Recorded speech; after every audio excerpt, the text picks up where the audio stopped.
Good morning students. Vinayak की learning classes में आप लोगों का स्वागत है। आज हम फिर कंप्यूटर सब्जेक्ट के अंतर्गत पार्ट ऑफ सीपीयू एक नया टॉपिक लेके आए हैं। कल हमने सीपीयू के विषय में चर्चा कर लिया था और सीपीयू के समस्त भागों के नाम जान लिए थे कि सीपीयू कौन कौन से भाग होते हैं, जिसमें सबसे पहला भाग मेमोरी यूनिट, दूसरा कंट्रोल यूनिट और तीसरा अर्थमेटिक एंड लॉजिक यूनिट। 3 हमने भाग देखा था।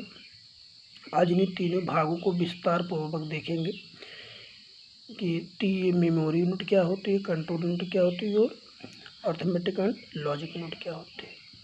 तो सबसे पहले हम देखेंगे कि मेमोरी यूनिट का क्या काम होता है और क्या होती है ये सीपीयू में।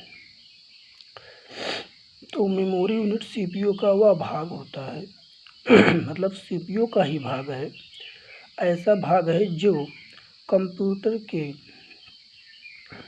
कार्यकारी स्टोरेज के रूप में कार्य करता है। यहाँ सूचना प्रोग्राम प्रक्रिया के दौरान स्टोर होती है। मतलब मेमोरी सीपीयू का वह भाग होता है जो कार्य के दरमियान डाटा को अपने यहाँ स्टोर करने का काम करता है। यहाँ पर सूचनाएं जो होती हैं वो प्रक्रिया के दौरान ही स्टोर हो जाती हैं तथा आवश्यक पड़ने पर तत्काल प्राप्त होते हैं और आवश्यकता पड़ने पर सूचनाओं को तत्काल प्राप्त किया भी जा सकता है। ऐसी मेमोरी को प्राइमरी मेमोरी भी कहा जाता है और इसकी संख्या बाइट में मापी जाती है। तो मेमोरी क्लियर हो गया होगा। सीपीयू का ऐसा भाग होता है जो डाटा को, समय को, सूचनाओं को स्टोर करने के लिए कार्य में लाया जाता है। प्रोग्राम की प्रक्रिया के दरमियान डाटा को स्टोर कर लेता है और आवश्यकता पड़ने पर तत्काल प्राप्त भी हो सकता है और ऐसी मेमोरी को प्राइमरी मेमोरी के नाम से जाना जाता है। ओके, अगला यूनिट है control unit. Control unit computer द्वारा किए गए सभी प्रोग्रामिंग कार्यों पर नियंत्रण रखता है। मतलब कंप्यूटर जो भी काम करता है उन सभी कामों पर नियंत्रण रखने वाली इकाई का नाम कंट्रोल यूनिट रखा गया है। कंट्रोल यूनिट के कार्यों को हम निम्न रूप से देख सकते हैं। देखते हैं, पहला कार्य है अस्थायी मेमोरी में पढ़ने व लिखने का कार्य सीयू की देखरेख में किया जाता है। मतलब अस्थायी जो मेमोरी होती है इसमें डाटा को पढ़ भी सकते हैं, लिख भी सकते हैं। ये सभी कार्यों को हम किसकी देखरेख में करते हैं? सीयू, मतलब कंट्रोल यूनिट की देखरेख में करते हैं। ये क्या करता है? इसमें नियंत्रण स्थापित करता है। अगला है कंप्यूटर से जुड़े सभी बाहरी भागों पर नियंत्रण रखता है। क्लियर?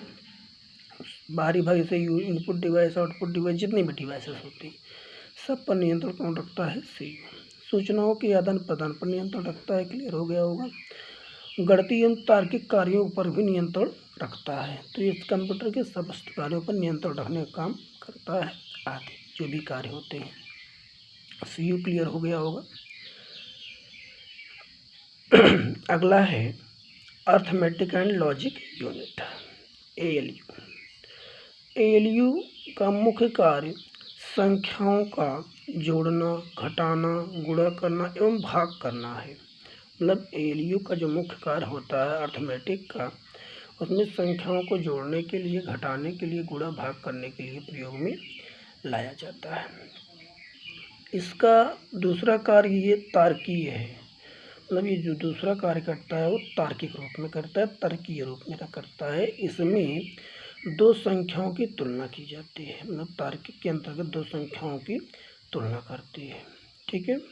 जिन निर्देशों को अंकगणितीय व तार्किक कार्यों की आवश्यकता होती है उन्हें एएलयू में भेज दिया जाता है।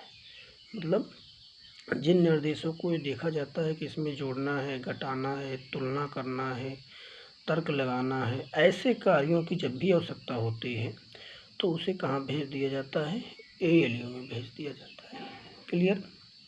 मतलब कह सकते हैं एएलयू जितने भी निर्देश होते हैं सब कंट्रोल यूनिट के द्वारा ही एएलयू में भेजा जाता है, जहाँ पर इस बात की जांच हो जाती है कि किसी भी अल्फ़ाबेट XYZ का मान यदि 10 है या नहीं, या z का मान 10 है तो प्रोग्राम नियंत्रण के अंतर्गत दिए गए निर्देशों के अनुसार कार्य को कार्यान्वित किया जाता है, अदरवाइज कार्य को हटा दिया जाता है। मतलब किसी भी निर्देश को कार्यान्वित करने के लिए यहाँ पर डाटा को ALU में भेजा जाता है।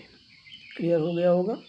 तो ये तीनों भाग मेमोरी यूनिट, कंट्रोल यूनिट और arithmetic and logic unit. Clear. तो इसको आप लोग पढ़ लीजिएगा, नोट्स बना लीजिएगा। कोई समस्या हो तो कमेंट में ज़रूर बताइएगा। ओके।